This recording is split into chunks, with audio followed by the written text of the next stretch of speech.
яғни егер естеріңізде болса, біз Шалва Аманашвилидің ізгілендіру технологиясы туралы айтқанбыз. Аманашвилидің технологиясын бүгін таңда ізгілендіру технологиясы деп атаймыз дегенбіз. Жалпы бұл бүгінгі бізде дәріс пе, семинар сабақ, бүгін бізде қыздар. Қазір мен көрейінші сабақ кестесіне қарап. Семинар екен бүгін бізде. Осы семинар сабақта мынадай бірнеше сұрақтар төңірегінде жұмыс жасаймыз. Бірінші сұрақ жазбаңыздар. Жаңашыл әдіскерлердің оқыту технологиясы туралы ой пікірлеріне сараптама жасау. Бірінші, жаңашыл әдіскерлердің даусым естіліп тұр ма балалар? Аха, естіліп тұр апай. Жақсы. Оқыту технологиясы туралы ой пікірлеріне сараптама жасау.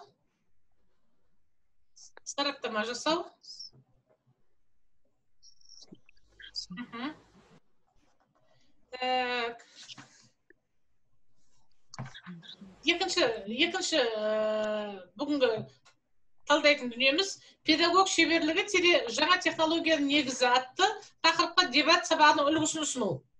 Педагог шеберлігі жаңа технологияның негізі. Педагог шеберлігі жаңа технологияның негізі атты тақырыпта дебат сабағының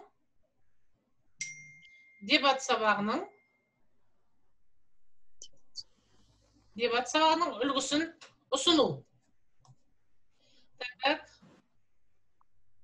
Ізгілендіре оқыту технологиясын, келесі тапсырма. Ізгілендіре оқыту технологиясының басты бағыттары мен идеяларын анықтап, ізгілендіре оқыту технологиясының басты бағыттары мен идеяларын анықтап, оның маңызын түсіндіру.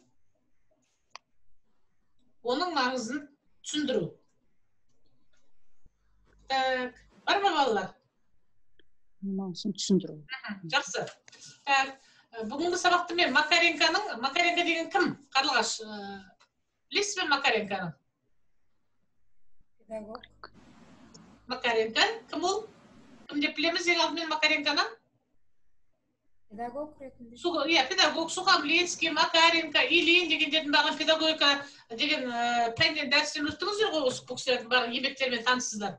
Макаренконың мынадай қаратты сөзі бар. Мен еңбектендім, сондықтан шеберлікті меңгердім. Жазып қояйықшы Макаренконың сөзін. Мен еңбектендім, сондықтан шеберлікті меңгердім.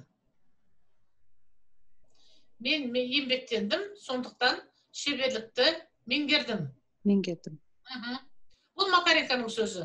Бірақ осы сөзден автор бола тұра Макаренко өзін еш уақытта да талантты педагог деп есептемеген. Неге? Қалай ойлайсыздар, неге? Сіздерге бұны бакалавриатта оқып жүргенде педагогика деген пәннен магистратурада да осы пән жүрген болатын. Бұл айтылды сіздерге, педагог Макаренконың осы сөзі. Неге педагог Макаренко өзін талантты педагог деп есептемеген? Қалай ойлайсыздар? Еңбектендім, сондықтан шеберлікті меңгердім дейді. Жаңартылған білім беру мазмұнында дарынды балалар, талантты балалар деген тіркес бар. Осыны қалай түсінесіздер? Алғашқы сөзіне назар аударыңыздаршы Макаренконың. Мен еңбектендім, сондықтан шеберлікті меңгердім деп тұр. Яғни туа бітті дарынды емеспін деп тұр. Келсіз? Ал талант дегеніміз не? Ол 1%, дарында 99% еңбек емес пе? Қыздар, бесенді араласып отырайық, шашарыңыздар. Жоқ.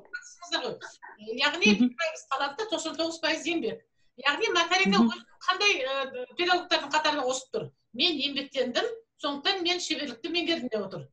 Енді сапалы оқыту. Қазір біз лингводидактика тарихменен тілді оқытудың коммуникативтік және когнитивтік технология қазақ тілін сапалы оқыту мәселесіне. Сапалы оқытуда осы мен айтқан технологияларды меңгерудің маңызы бар ма, жоқ па? Докторатта. Әрине бар. Жаңа ізгілендіру технологиясы Аманашвилиді мен айттым деп отырмын. Қазір мен дебат технологиясына тоқталғым келіп отыр. Дебат технологиясы туралы кім не біледі? Дебат деген сөздің мағынасы, ұғымы, дебат дегеніміз ой пікірін білдіру. Екі жақ қарсы, әр жақ, әр адам қарама қарсы жақпен келсем жана дұрыс, ойларыңыз жалпы дұрыс.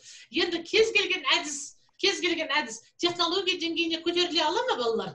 Кез келген барлық әдісті біз мысалы технология деңгейіне көтере аламыз ба?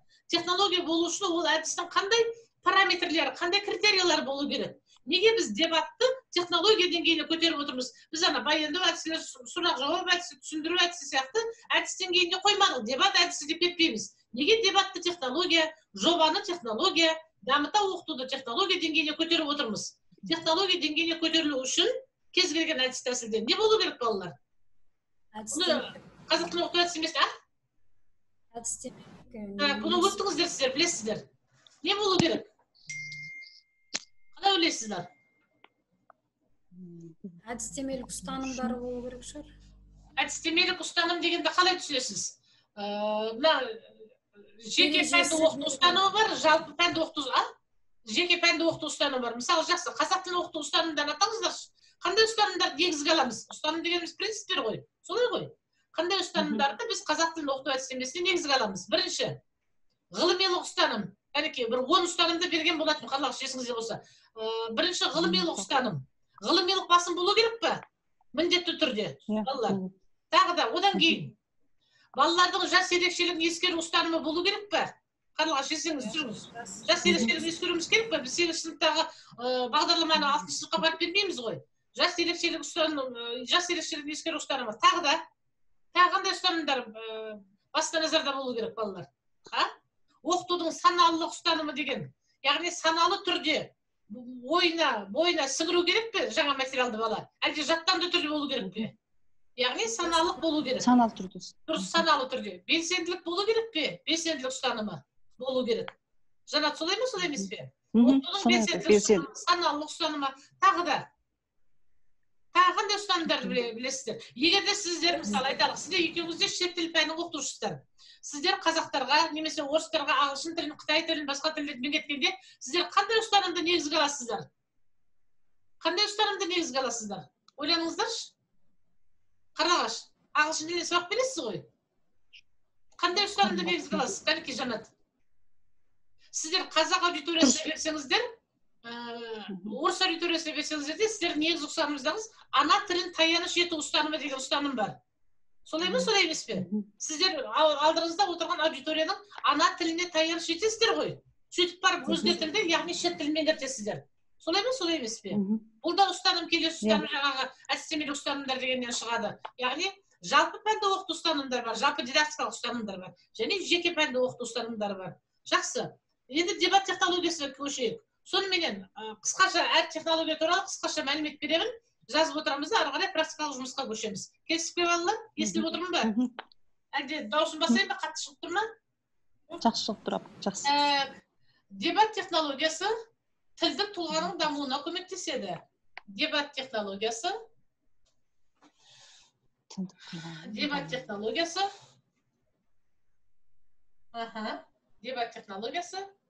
тілдік тұлғаның дамуына көмектеседі.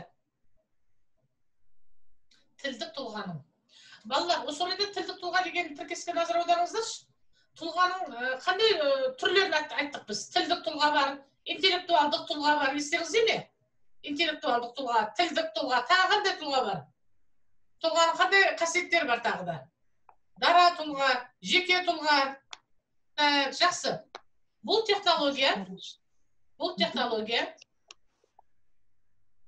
білімгер деп отқан оқушы болсын, студент болсын, магистрант болсын, докторант болсын, білімгердің шығармашылық белсенділігін арттырады.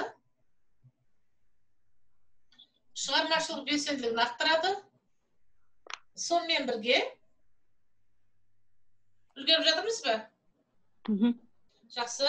Сонымен бірге зерттеушілік, ізденушілік қасиеттері қалыптасады. Сонымен бірге зерттеушілік, ізденушілік қасиеттері қалыптасады. Зерттеушілік, ізденушілік қасиеттері қалыптасады.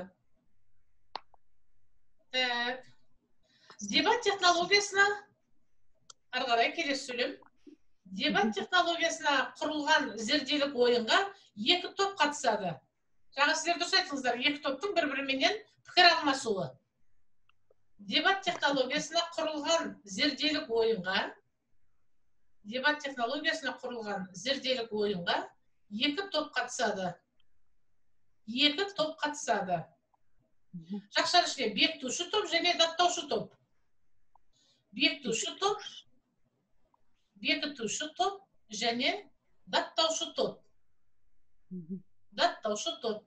Әр топтың құрамада шектеулі болады 3-5 адам. Әр топтың құрамада шектеулі болады 3-5 адам. Дебат технологиясы белгілі бір уақытты мөлшерлейді.